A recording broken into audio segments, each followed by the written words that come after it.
Good afternoon and welcome to Wembley. Glad you can be here. You've got just about the best seat in the house for the 1991 FA Cup final. For missing the target from there, you want bloody shooting! And it was a typical director's opinion. And they've never changed over the years, have they? They still don't have any idea, directors don't.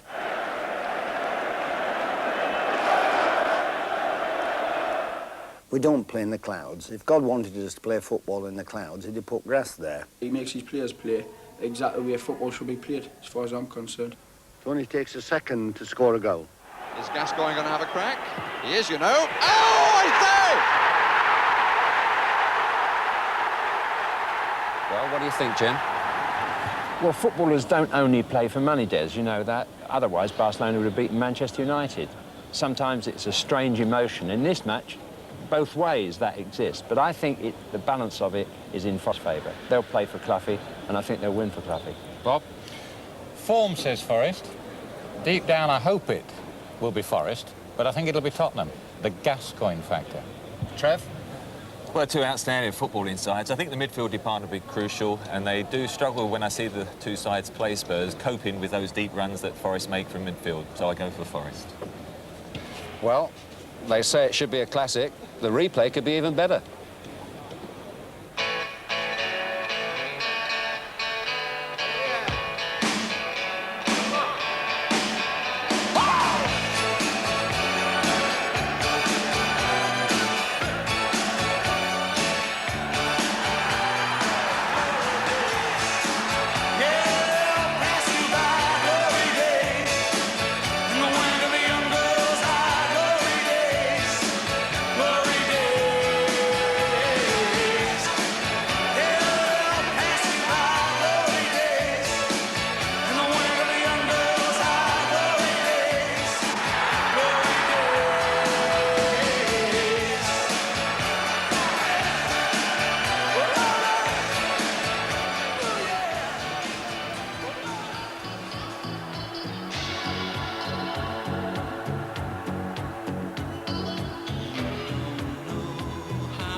So we're all set for the 110th FA Cup final today, the 63rd to be played here at Wembley. And match receipts today will be £2 million plus, a new British record. Nottingham Forest are slight favourites for the match, 5-4 on, and Spurs this morning quoted as evens. Right, let's take a report from the respective team headquarters, and we'll first go to Spurs with David Davis.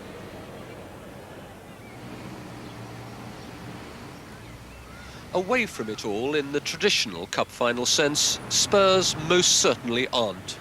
But this central London hotel was their base prior to their semi-final triumph over Arsenal as well.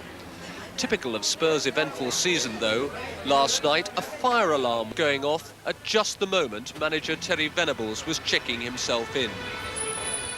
And players who've served him so well followed.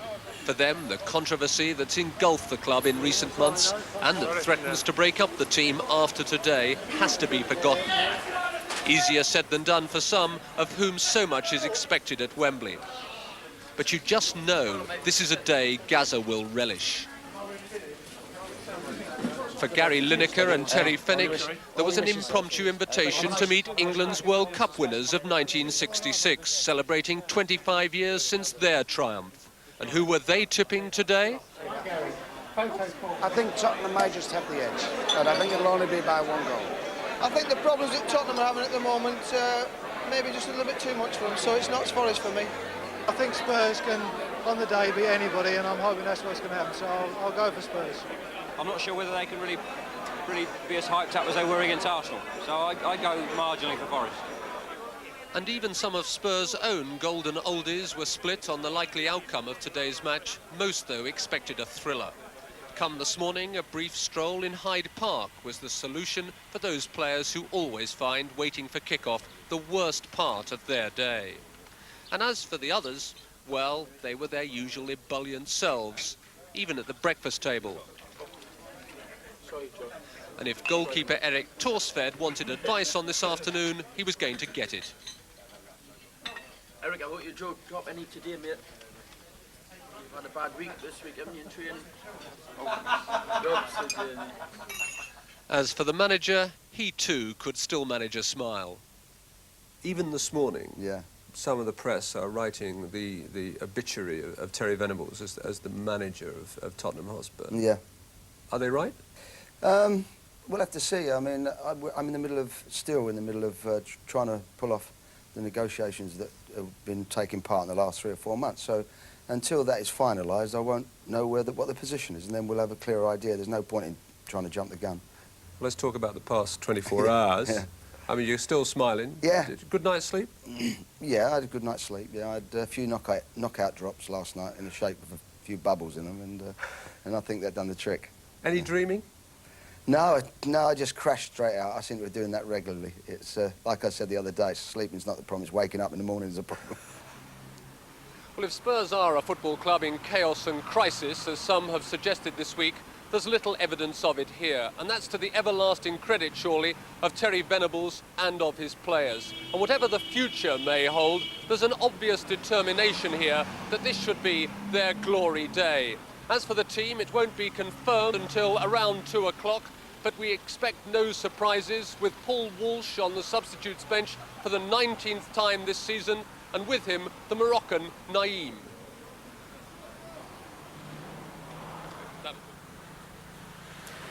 Well, this is the Nottingham Forest team hotel in leafy Beaconsfield in Buckinghamshire, and to describe their stay here for the last 48 hours as quiet and low-key would be something of an understatement. Forest's presence here has been about as inconspicuous as the wallpaper, and with an absence of the usual hangers-on and autograph hunters and the like, it's been so quiet around the hotel that a lot of the guests didn't even know they were staying here. Obviously, it's a bit different at the moment. The bus has pulled up outside the hotel, and the players look as though they're about to get on board to start the journey to Wembley in a very short time. Manager Brian Clough and his assistant Ronnie Fenton took a stroll a little while ago, and we do know that as they slipped into a side door of the hotel here, the walk wasn't to discuss team selection, because the Forest players, who took their own stroll shortly afterwards, had slept last night in the knowledge of who would be playing and who would not. Brian Clough took his players by surprise on a coach returning from training yesterday when he actually announced the team. Now, his choices significantly involved fullback and who to leave out in midfield. And Brian has opted for youth. 21-year-old Gary Charles is at right back. 19-year-old Roy Keane returns in midfield. And so Brian Laws and Steve Hodge are both only named as substitutes. And with Lee Glover and Ian Wone also in the team, it means almost half the side are aged 22 or under and have no experience of a Wembley Cup final. Indeed, the average age of this team is just 23 and a half. Forest say they've got no specific plans to deal with Paul Gascoigne this afternoon, and they're much more conscious that for them, the problem will be how all these young players react to the Wembley Cup final experience. And the teams will be setting out for Wembley very shortly. As you can see, an awful lot of people have already set out for Wembley. Thousands of cars and coaches already here. And let's not forget, it's the Scottish Cup final today as well, of course. Dundee United against Motherwell. We'll be keeping our eye on that. Interestingly, both clubs there managed by brothers, Jim McLean of Dundee United and Tommy of Motherwell. This was their road to Wembley.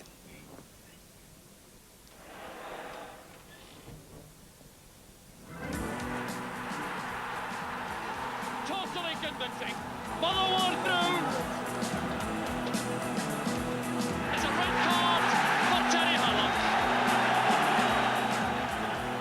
Eventful it most certainly was, but after all the controversial goals, red cards and penalty shootouts, the 1991 Scottish Cup final will be between Tommy McLean's Motherwell and Jim McLean's Dundee United. Inevitably, it's been dubbed the family final.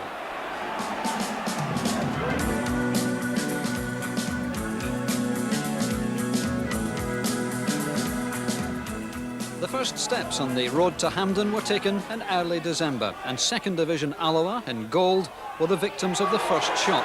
They went out to Highland League Ross County in Dingwall. Substitute Wilson set the seal on the Highlanders' 3-1 victory with this goal late on.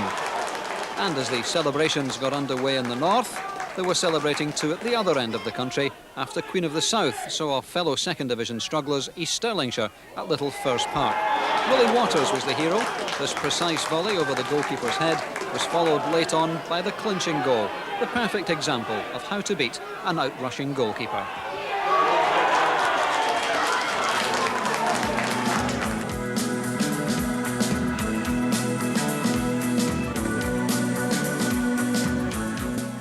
Round 2 and an all-Highland League clash between Fraserburgh and Cove Rangers playing in blue.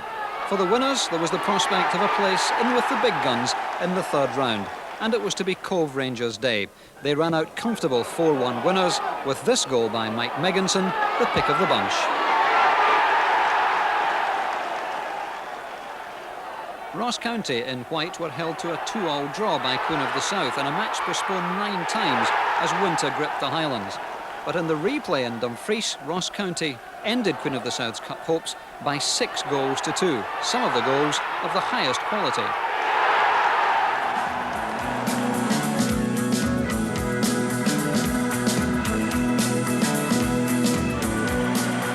Round 3 and Motherwell take on the cup holders Aberdeen at Pittodrie and create the day's big upset. A well-timed substitution provides the match-winning goal.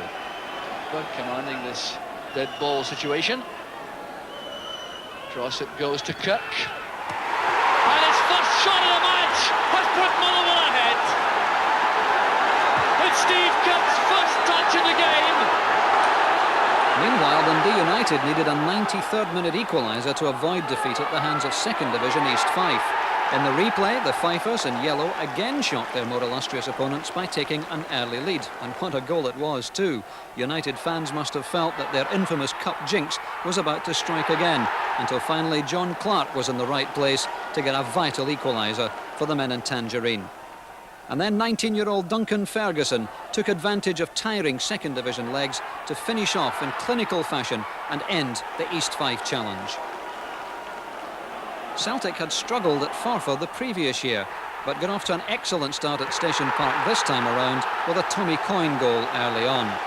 Last year's beaten finalists then safely wrapped up their place in round 4 with a fine second goal from Polish international fullback Dariusz Dovcik. Celtic safely through, as were Old Firm rivals Rangers, who beat Dunfermline 2-0. Non-league interest ended at the third round stage, with both Ross County and Cove Rangers going out. County went down embarrassingly 6-1 at home to Meadowbank.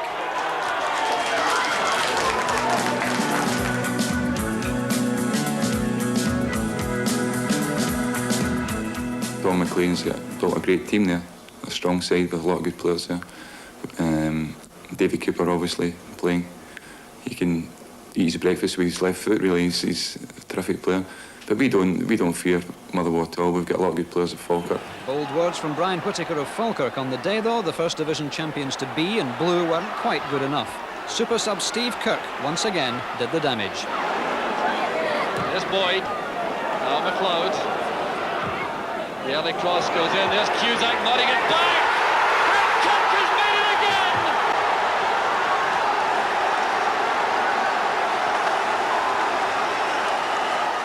Cusack waits in the middle in lots of space. Steve Kirk is also there. Cooper may do it by himself though.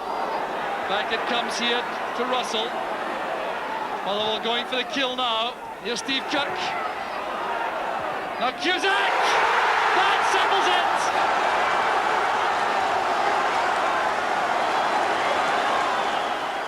United, after their problems at East Fife, eased past Airdrie a little more convincingly. Hamish French scored both goals in a 2-0 win as the First Division side slipped to defeat.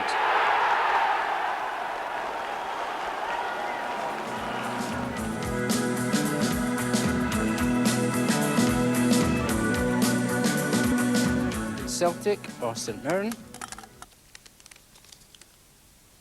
against Rangers. With an incentive like that, Celtic easily disposed of St Mirren to set up an old firm clash at Parkhead for the second year in a row. It was a game where heads were lost as well as cup ambitions. Coyne got a touch. There's Craney! Celtic are ahead! It's Jerry Craney! It's a dub check with the free kick. That's well struck and deflected! 2-0 to Celtic! Darius Dubček takes the credit!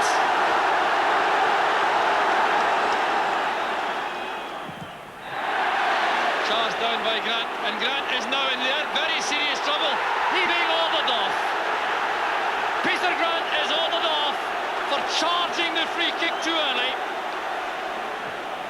Elliott will not be denied in the air for Celtic. And there's a backlash by Hurlock.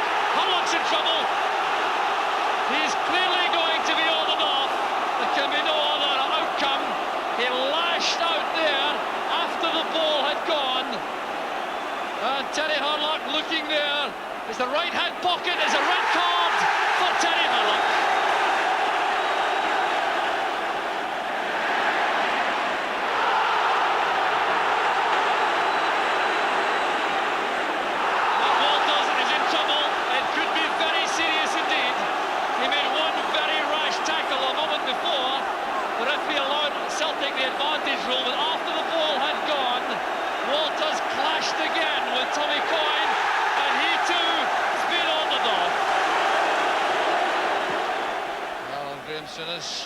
Chewing his gum there, looking very solemn as you would expect.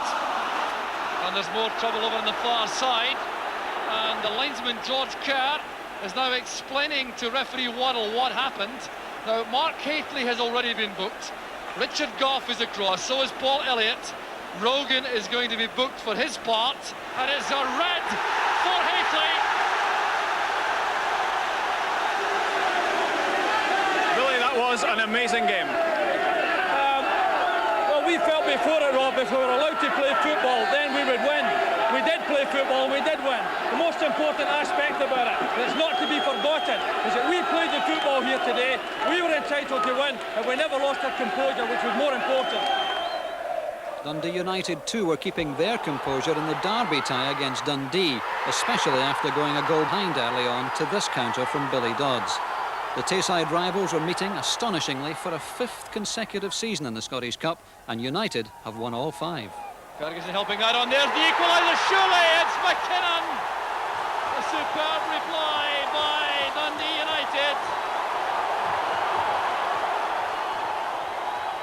Jackson has enough pace, he's away from Craig. Here to be eased off that, there's Jackson again, this must be the leading goal! Brilliant play by Jackson. The other two First Division clubs also went out at this stage. Ayr United to St Johnstone and Morton in blue and white after a dramatic penalty shootout in the replay against Motherwell.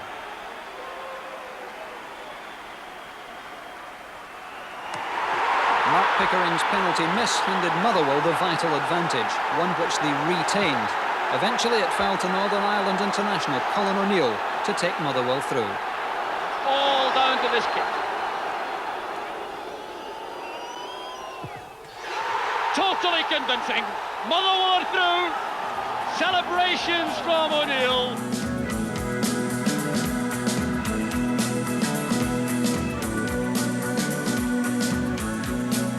So an all-Premier Division semi-final lineup, and Motherwell once again figured in a replay, this time against Celtic.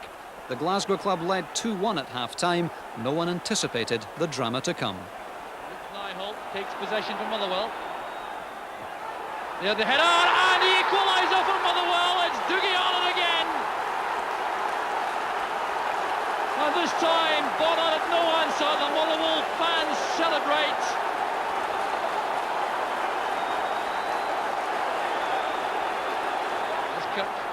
Now O'Neill, a run made by Cusack, has a fine effort! Colin O'Neill has scored for Motherwell! A goal of supreme quality, and Motherwell for the first time in the tie are in the lead. Sullivan pumping the ball towards Steve Kirk. That's O'Donnell chasing. And winning the ball from Dubček. Back it goes to Kirk. That's a delightful ball to the far post. It was in. The referee has given the goal. The jubilation on the track. The Motherwell management team are out celebrating, but not any more than the players. Steve Kirk, the super sub, has done it again. Over at East End Park, Dunfermline, Dundee United booked their Hampden place with a 2-1 win over St Johnstone in the other semi-final. Saints have had a remarkable season on their return to the Premier Division and came very close to crowning it with a first Hampden appearance. But John Clark's first half goal settled United's nerves. And even though Harry Curran equalised for St Johnstone, Duncan Ferguson, this talented 19-year-old, was once again in the right place to take advantage of some defensive slackness to take United through to Hampden.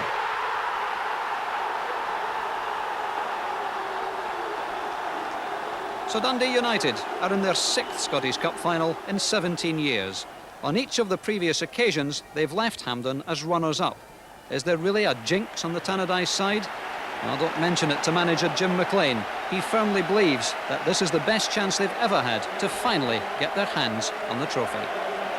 We will never have a better opportunity to win the Cup than playing Motherwell, because make no mistake here, it's there for whoever turns it on the day, and it's up to us to be victorious by our players turning it on Saturday. Motherwell's Cup final record is marginally better than United's. They too have reached the final 5 times. They at least have one victory to show for it.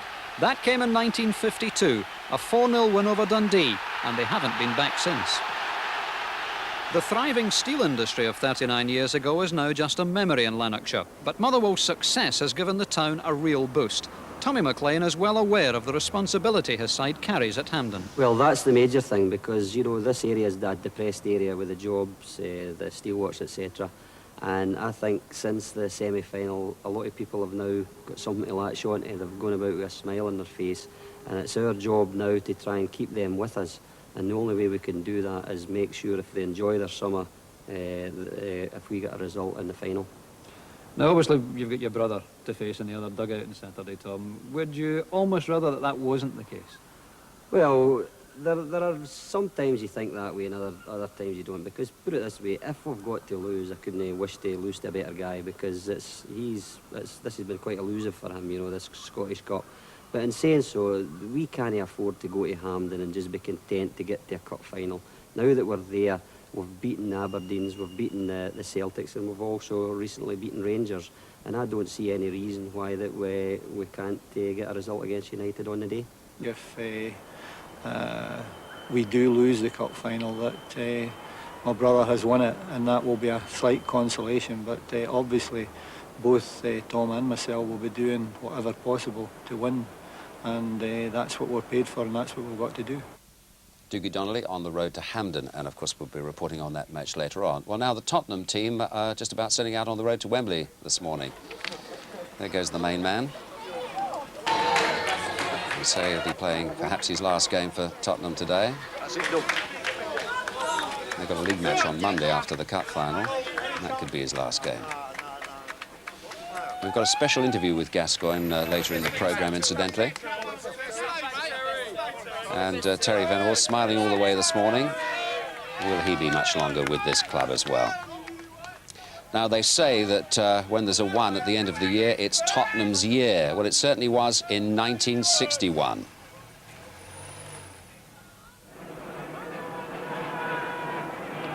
Now it's White to Smith, across to Jones, now to Dyson.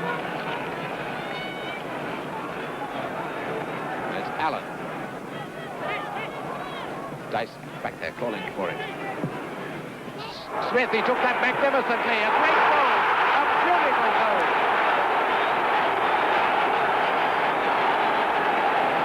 That's King. King to Richie Norman. There's Chalmers. Now it's Smith inside to White and out of Smith, number 9. In comes Dyson. He scored. Smith and Dyson giving Tottenham the cup against Leicester City in 1961, when, of course, they did the double. And there's a reunion here today of those great players. And here are the Spurs goal scorers from 1961. They say Wembley passes you by. Do you remember your goal? Oh, yes, vividly. I remember Bobby crossing the ball over, and I headed it, and I saw it nestling in the back of the net, and I thought, I've done what every schoolboy footballer dreams of doing. And then I went leaping around. And did he thank you? Yeah, after the game he did, yeah. Well, he couldn't help but miss it, could he? He couldn't help but score, could he? Do you remember your goal? Yeah, I remember him passing the ball to me, and I swiveled round and just give it a crack, and it went in the back of the net. Were you nervous before the game? Because it was such a momentous day, going for the double. No team had done that in the century. Well, not really, because we'd already won the league, and it was just another game. We're going out there and just performing on the day. But what I found, before the game, I went to and listened to Abide With Me. I wanted to hear the crowd sing now. And I was stood out in the dressing room at 20 to 3, listening to the crowd sing Abide With Me. And that's one thing that I like to hear when I go to Wembley. Do you remember the celebrations when you scored?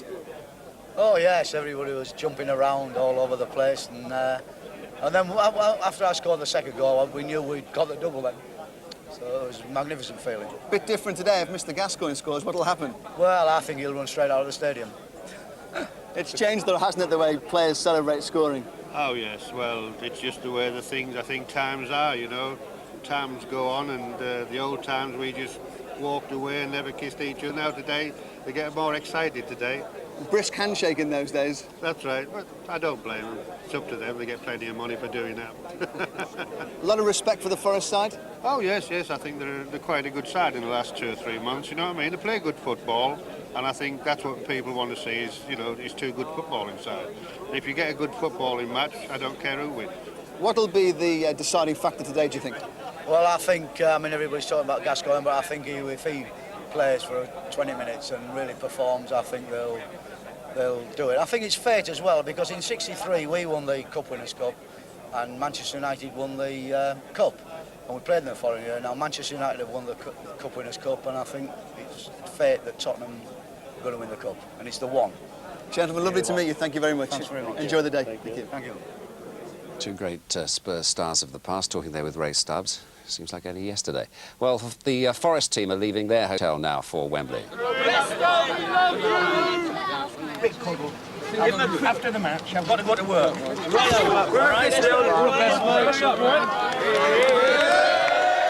to go to work, he says, Brian Clough. Well, I don't know if he sees it as work when he gets here, but that's Forest setting out for Wembley. Police escort. They'll be here shortly, and we'll see them when they arrive, and we'll have all the build-up for you, of course. But now it's news time, and Moira Stewart. Good afternoon. The bitter war of words between Labour and the Conservatives following the Monmouth by-election has continued unabated. Labour say John Major is a bad loser. The Tories say they'll expose the true cost of Labour policies. The Prime Minister's determined not to let Labour get away with lies, as he calls them, over the government's health reforms. He'll make a speech tonight accusing Labour once again of winning Monmouth on a big lie. Cabinet colleagues are joining the attack. Labour should be asked, which hospitals that have become NHS trusts have left the NHS? Answer, none. Nor can they. There's no legal power to do so. We don't want them to do so. They should stop using that lie now. But Labour show no signs of denying their controversial claim that hospitals becoming trusts will be opting out of the NHS. The Prime Minister turned out to be a moaning Minnie while he's whinging and whining about his defeat in the Monmouth by-election. Labour's campaign will move on. The Liberal Democrats are striving to stay out of these exchanges. Paddy Ashton said today that Labour and the Tories should cool down and called on John Major to confirm there'd be no general election next month. The South African National Congress has announced it's suspending talks with the South African government on power sharing. The ANC wants President de Klerk to meet its demands for ending the fighting in black townships. The ANC decision means that full negotiations with the government on ending white rule may now be delayed. They've not yet started, and the ANC says other contacts with the government will continue.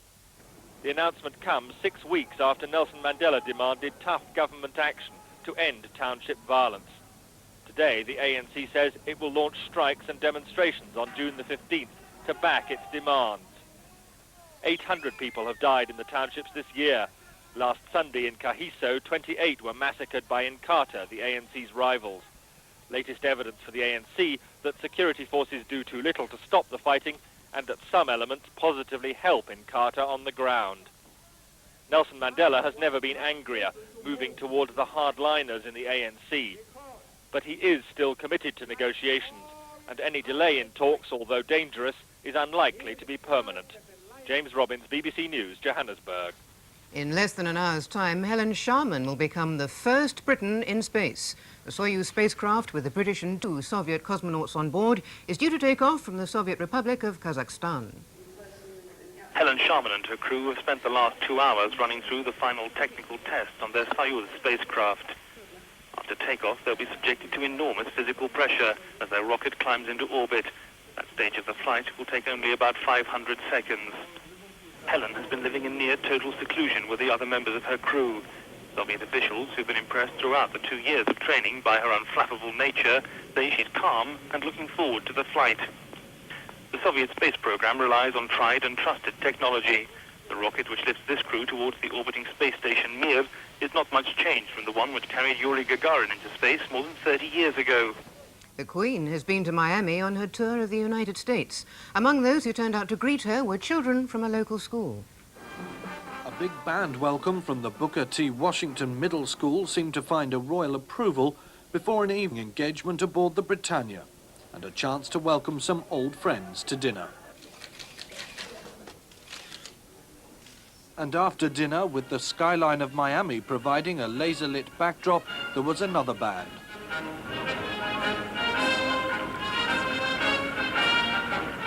The Queen and her guests watched as the Royal Marines paraded on the quayside, and as the white ensign and the stars and stripes were lowered, a final salute from the citizens of Miami before the royal yacht slipped her moorings and set sail for a short private cruise through the Florida Keys. Andrew Castle, BBC News, Washington. And now it's back to Wembley and Desmond Lynham. Maura, thank you very much indeed. We've got a Royal Marines band here as well, ready to entertain the crowd that are just beginning to trickle in here. They've just opened the gates at Wembley. And as I said before the news, we'll have all the build-up to the match. Kick off at 3 o'clock, of course, and you saw the two teams departing for the ground just a few moments ago. They'll be here in half an hour or so, and we'll be joining them on the pitch then. But of course the road to Wembley is a long one. It all began back in the late summer of last year, so for the next half hour or so, let's revive some of those memories for you.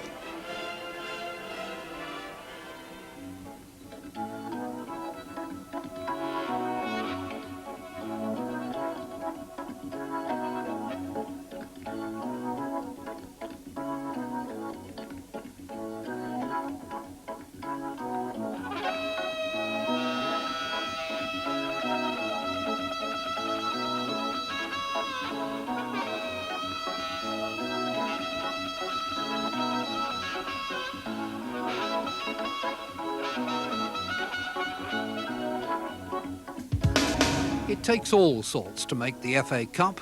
This is football democracy in action. We know the dustbin men won't be kings in the end, but a competition that allows the working class to rub shoulder charges with the aristocrats can inspire dreams for us all.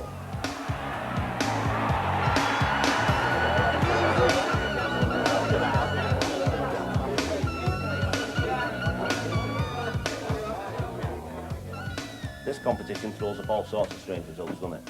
Right? If we battle and we graft, we'll win this today. It's a cup tie, innit? We've got to work, we've got to graft. If we do that, let's enjoy it, and we'll win. Well, come on, boys, it's attitude, isn't it? All over the country, as last summer shaded into autumn, the lower orders were sorting out precedents below stairs. Salford FC, just up the road from Old Trafford, celebrated their 50th anniversary by entering the FA Cup for the first time. Sadly, their run didn't even take them as far as the qualifying competition. Warrington beat them in the preliminary round.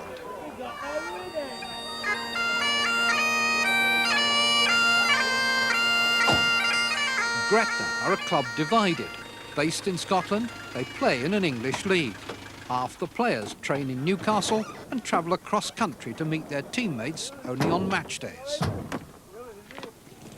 The volunteer spare-time groundsman divides his attention too. Mike McCartney also plays full-back and manages the team. On all counts, he does a good job. A perfect surface allows his side to play neat, attractive football. Too good for Norton and Stockton Ancients in the first qualifying round.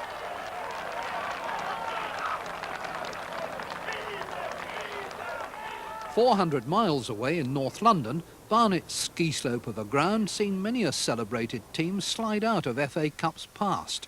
But in striving to become the club it wants to be, Barnet sometimes resembles a bazaar in Cairo. Manager Barry Fry is one of the game's most ingenious wheeler-dealers. 2 days before the second qualifying round, Barry signed a new player. 18 grand a week, Sundays off. But while bringing in Paul Richardson from Kettering, Fry was letting Neil Warnock have Dave Regis and Paul Harding to play in the second division for Notts County. The all-weather pitch is beyond that side. Right. This season, Barnet passed more than £1 million in transfer fees received, and they were too much for Braintree as they made their way to their customary place in the FA Cup competition proper. Roger Willis, rescued from a career going nowhere with Grimsby, scored both goals in this victory. Tamworth, Warwickshire. In times past, a stout bastion against invaders. Today, it's rallying in defence of the football ground that takes its name from the Lamb Public House, just a short walk from the town centre. That makes it a prime site for redevelopment, and that's what the brewers who own the ground want to do.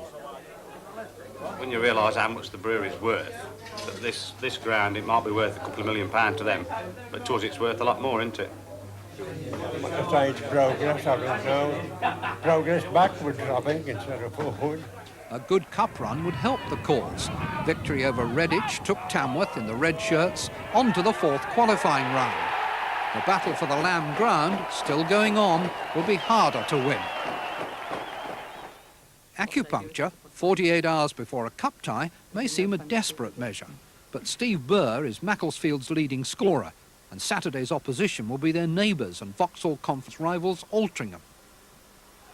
Burr played, he's number 10 in the light blue shirt, and proved a lively advertisement for acupuncture, scoring one of the goals in a 2-2 draw.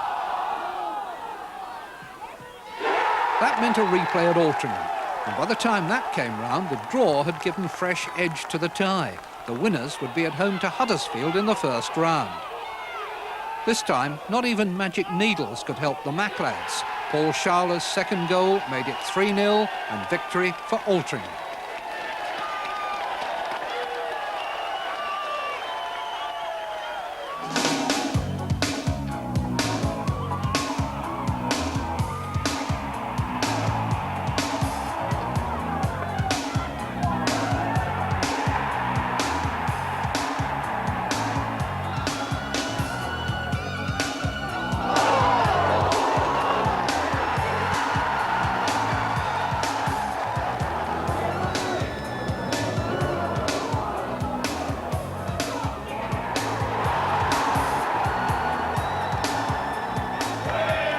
Also in this first round were 3 clubs we saw in the qualifying stages.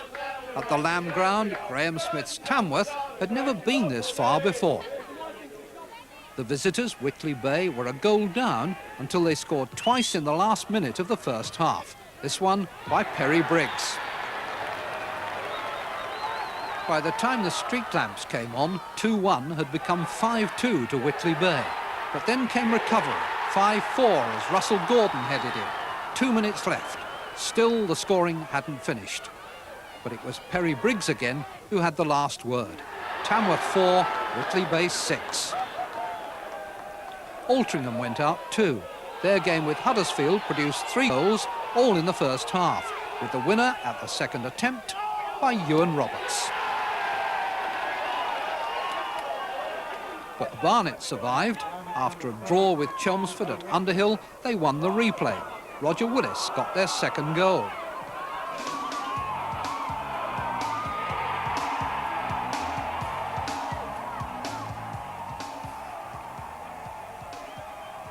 With round 2 came a reminder that football is a winter game, and the commentators' lot is not all sunshine and Brazilian sambas. Of 18 ties scheduled for Saturday, only 7 were played. The snow line stopped just north of London. On the south coast, pitches were green, and Bournemouth's preparations for a home tie with non-league Hayes had been sunlit and light-hearted. But the game itself began to seem very serious after 89 minutes without a goal. Brooks. Jones. Jones now. Blissett, can he winkle it out? And in it goes. Scored by Sean Brooks. While Hayes went out, Barnet, here in the orange shirts, was still boosting the non-league cause, though Northampton gave them a fright at Underhill. Durham back to his keeper, and he may pay a price for this. Barnes. It didn't go in. What a let-off for Barnet. Having escaped punishment for his error at home, Kevin Durham made perfect amends at Northampton by scoring the only goal of the replay. Whitley Bay, in the striped shirts, never looked likely to repeat their 6 goals in the previous round. A defensive error let in Barrow's Billy Gilmore. And what would the FA Cup be without its painters and decorators? Every non-league team seems to have one. At Woking, his name was Mark Biggins, and on Sunday morning he saw it in headlines, following his hat-trick in a 5-1 thrashing at Merthyr Tydfil. 3 non-league teams through to round 3.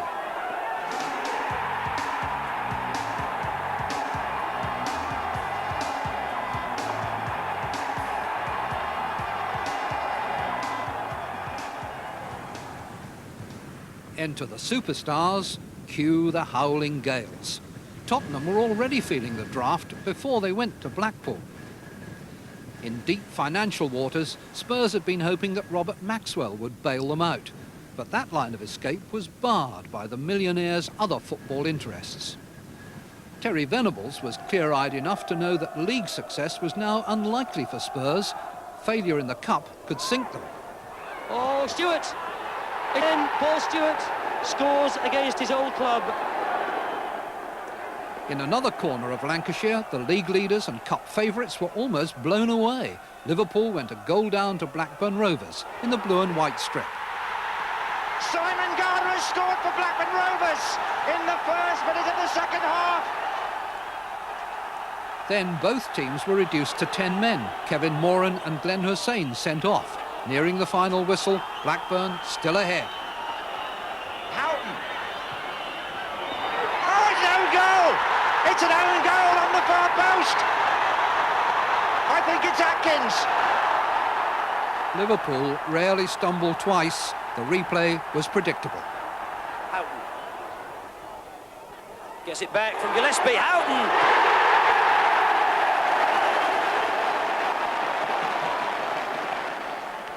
No such problems for the cup holders. They went through at the first attempt.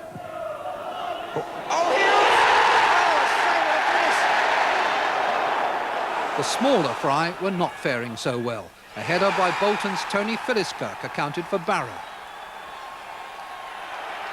And this goal was part of a Guy Whittingham hat-trick in Portsmouth's demolition of Barnet.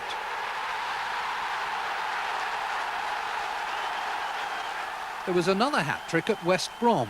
It was scored by Woking's Tim Bazaglo, the World Cup cricketer from Gibraltar. That Tim Bazaglo. And not even a painter and decorator. a computer operator no less, a natural candidate for instant immortality. Not a great talker, but if you wanted the instant quote, you could always hail his coach. I never went beyond the third round with Fulham. I mean, here I am in the fourth round with a non-league team. I just wondered if a non-league team's ever played in Europe. There was a major upset at Stamford Bridge. This goal by Lee Nogan started Oxford United on their way to a win over Chelsea. Second Division also beat First at Newcastle. A surprise maybe, but hardly a sensation, given Mick Quinn's scoring record and the onset of Derby's decline. This gave Newcastle a fourth-round tie against Crystal Palace or Nottingham Forest, but which? Brian Laws cleared off the line from Ian Wright to preserve a goalless draw at Selhurst Park. The replay was postponed twice, frost and a waterlogged pitch. 1-1 after 90 minutes. Then Forest conjured a classic goal. Clough to Hodge, to Pearce, who'd started it all in the first place.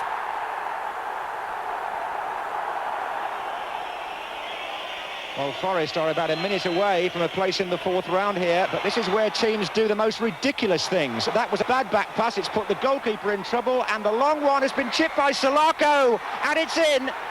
It's 2-2, and you just couldn't believe what Forest did there. They committed footballing suicide. What about Thursday now? Who goes into the next game with the advantage, do you feel? Where are we playing? Here, I believe. Oh, good. Are you coming? We were there, but there was another postponement, now because of fog. By the time this third-round tie was settled, the draw had been made for the fifth round. Hodge starts a forward run and draws a man, creates some space. This is Parker again. And that's another.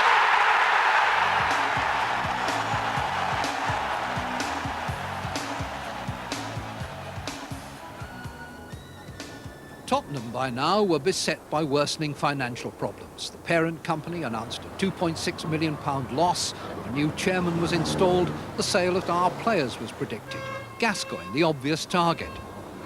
But Spurs were now out of the Rumbelows Cup, and Gazza's presence in the FA Cup was crucial if the club were to salvage anything on the field.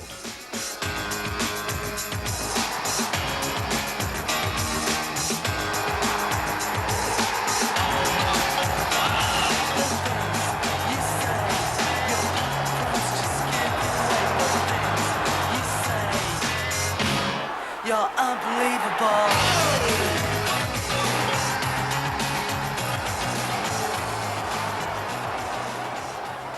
Still Allen. Good run. He's found Gascoigne. Oh, terrific. Gascoigne has made it 4-2 and scored his second. In fact, he's had a hand in all four. Elsewhere in North London, it was Sunday afternoon live for Arsenal and Leeds. Irresistible force, immovable object. Oh, it's going to come out to McAllister! And that's the best moment of the whole afternoon. Score 0-0, off to Elland Road. Leeds continue to press with Sterling. Chapman's there. It's a goal this time. It's Lee Chapman. And Leeds are now in front without a doubt. Here's Limpar for Arsenal. Merson in the middle, making ground. Still Limpar. It's a great run. It's there. And there's Limpar. Arsenal typically are right back in it at a stroke. Back to Highbury for Chapter 3 and a new twist to the thriller.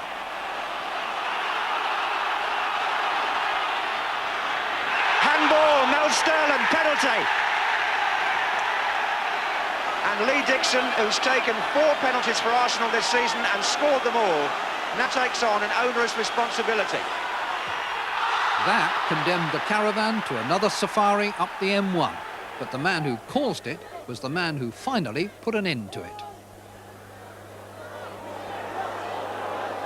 Dixon. And Batty. Dixon! Yes!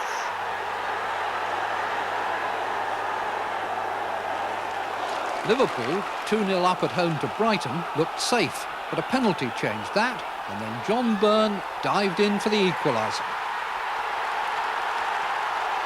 The replay went to extra time, and then Byrne struck again.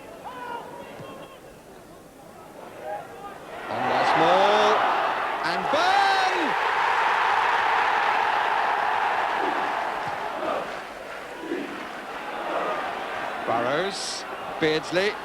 Rush. Yes! Liverpool dictating the match at the finish. But can they find the finish?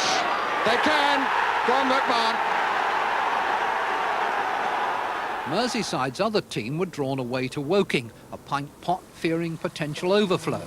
But in conceding ground advantage to Everton, were Woking in danger of losing dignity too? What would you class as being a success?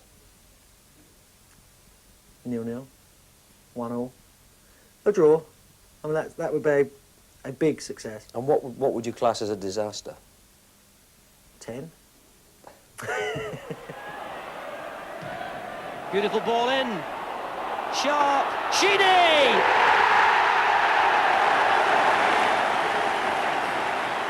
The last non-league side, Woking, have gone out to Kevin Sheedy's strike in the second half. But they've made about £150,000 from the FA Cup run. And more important than that, they've made a lot of friends and given a lot of entertainment. This round saw John Bond back in business. The question was, could he make Shrewsbury's defence as unyielding as the front door? For the moment, yes. Gary Shaw scored, Wimbledon were beaten. I'm going to have that, and I'm going to have a right food drink and have a happy night, because it's a long while since I've had a happy one.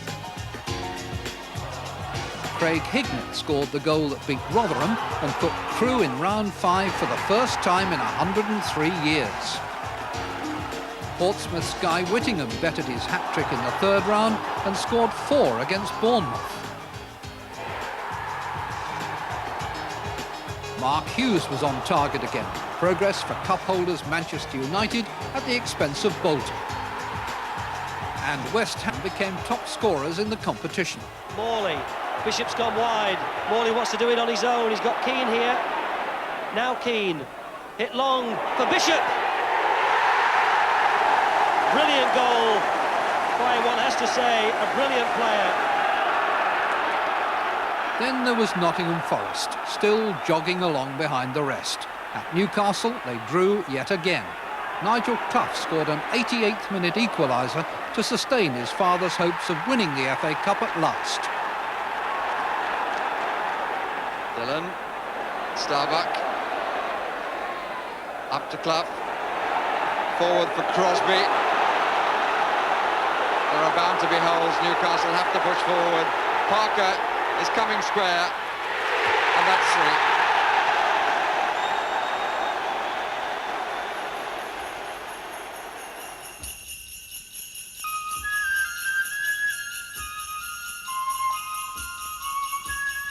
The days preceding the 5th round brought back the snow. Bad news for the men with shovels and wheelbarrows, but a welcome break in the training routine.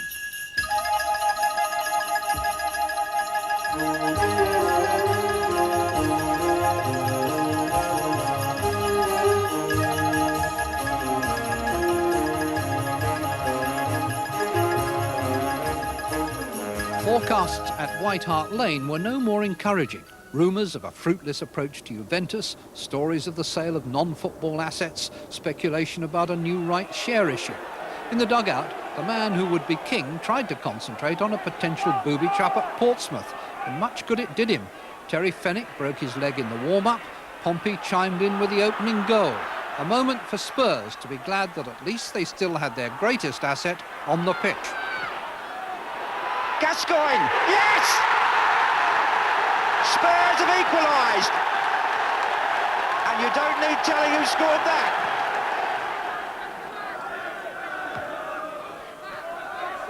Forward by Vanden Hauwe. Gascoigne! It's still Gascoigne! It's brilliant! It's absolutely brilliant! Not so brilliant, though, for Manchester. United's Alex Ferguson took his team to Norwich. Culverhouse. Into Dale Gordon. Lee Martin got a touch and Fox has got Gordon in here. A goal for Norwich. Dale Gordon. Peter Reid was suffering too. Manchester City bounced shots off the Notts County woodwork, not to mention the Notts County goalkeeper. White's away for the first time and Paris is behind him.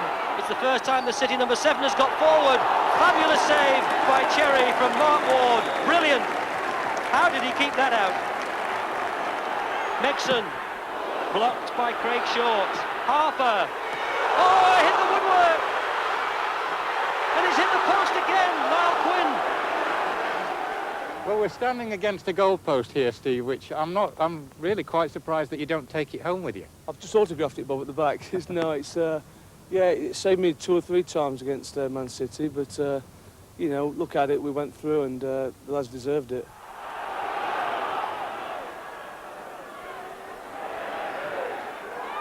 Turner chesting it down for Bartlett. He'll get there. Oh, Coton. And they haven't cleared it. Surely now. It's in. Merseyside was engaged in a purely domestic dispute, but it's a city that has a knack of absorbing us all, though this time none of us could have foreseen exactly how, especially with Liverpool leading 3-2. Not sure that Tony Cotty's had a touch yet. He might get one now! Unbelievable! 3 waiting, one of them is Hussein, and it's in from John Barnes! Newell. Hinchcliffe. Cotty! Liverpool had given it away again. I regret to announce that Kenny Dalglish told the board yesterday of his wish to retire as team manager.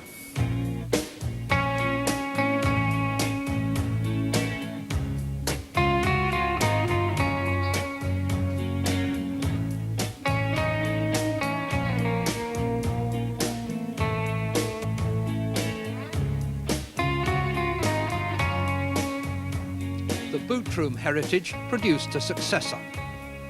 For the time being at least, Ronnie Moran took charge, only to see Liverpool lose the replay. On by Sharp, and by Watson, and Keown! It's a good stop, there's a hand up in the air, and the follow-up gives Everton the lead.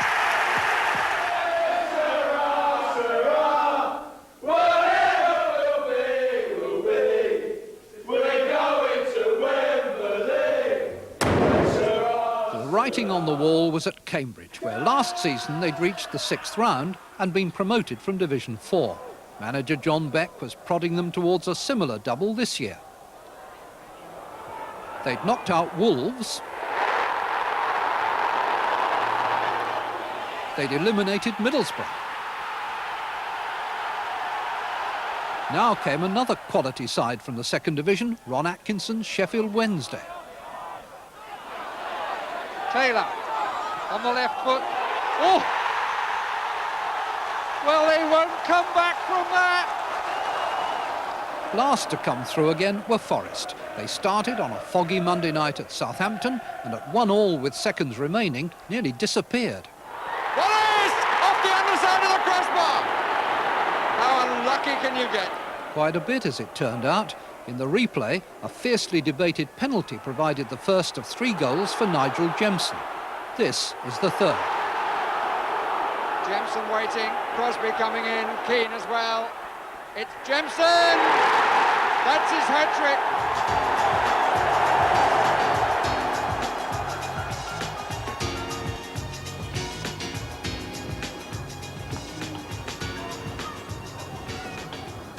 Between rounds 5 and 6, Spurs faced an angry shareholders' meeting. Reports that a consortium for a takeover bid had been put together by manager Terry Venables were confirmed, and Lazio claimed they'd put down an £8.5 million marker for Gascoigne. Jubilation in Rome, consternation in North London, and nothing to lift the burden from Venables' shoulders when Tottenham's idol gave the ball away for the first goal. Gascoigne's lost it on the edge of the area. O'Riordan, what a shot! What a fantastic goal! Naeem made it 1-1. But this FA Cup season, Paul Gascoigne was not going to be upstaged by anyone. Mabbott, Walsh, Sedgley, Gascoigne, goal! Gascoigne, 2 against Oxford, 2 against Portsmouth, and now is it the winner against Notts County? In North London's other stronghold, Arsenal set about putting an end to Cambridge United's impudence. It wasn't easy, though, even after Arsenal had taken the lead. Cross for Dublin, he got a touch. Oh, it's in! Dion Dublin! Looped it over the top of David Seaman, and Cambridge have equalised. Adams. Bowl chipped up to the far post, Smith. Adams, it's 2-1 Arsenal. The rehabilitation of Tony Adams was complete. But Cambridge was still good enough to give George Graham some anxious moments before he could start deflecting inevitable questions about Arsenal and the double. We're in the semi-final of the Cup. We're too professional to start sort of thinking in those terms. But the destiny's in your own hands, isn't it? Yeah, if we win every game, I think we've got a chance. If Arsenal and Spurs were certs, what price West Ham for a third London club in the semi-finals? Frank McAvenny and George Paris took a break from the build-up to assess different odds at Romford Greyhound Track. Not too successfully. Then it was down to serious business against Everton on Monday night at Upton Park. Foster! Goal! Colin Foster scores for West Ham! At Upton Park, delighted. Slater. Oh, that's fabulous! And nobody deserves it more than Slater. And that was Newell. Watson! Oh, that's in. Dave Watson has scored. At Carrow Road, Nottingham Forest finally caught up, played on the appointed day, and for the first time didn't need a replay. It was their 8th game in this season's competition. Jemson, Keane, it's in.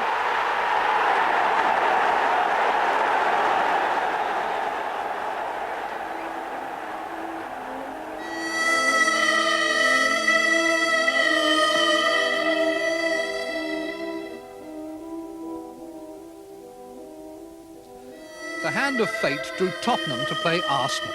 Common sense, with a nudge from the Metropolitan Police, dictated a first-ever semi-final at Wembley. Two great clubs in confrontation, a battle of wits between managers who were long-time friends, each still a fully paid-up member of the other's fan club. I admire Terry for doing what he's trying to do at the present time, and I hope he succeeds. Are you still very good mates? Not this week. He's a good friend, but we've got one thing in our mind, and that's me for Tottenham to go through and him for Arsenal. As for the boy Gascoigne, the signs suggested he was in rude good health, but that wasn't guaranteed. Since the 6th round, he'd been to hospital for an operation to repair a stomach muscle. Could he really be as good as new so soon? Mabbutt has gone forward with Stewart to the right, Lineker and Howes to the left. Is Gascoigne going to have a crack? He is, you know. Oh, I say! Brilliant! That is schoolboy's own stuff. Oh, I bet even he can't believe it. Nice little touch from Gascoigne. Allen was onside, plenty forward. Mabbutt trying to get there. Smith, it's gone in. Lineker got the final touch. Smith. Feel for offside, it's not. It's curled. Smith! He scored! Mabbutt fed it well. Naeem to the left. Samway's ahead. And Lineker uses him by not using him. Good try, scored! The delight is all Tottenham's. The first Wembley semi-final has been a triumph for Tottenham Hotspur, and Paul Gascoigne wants to make absolutely sure that everyone here is aware of that. I'm happy. I'm now awaiting to get me measured. Yes! What about your start to the game? It wasn't bad, was it? Missed it.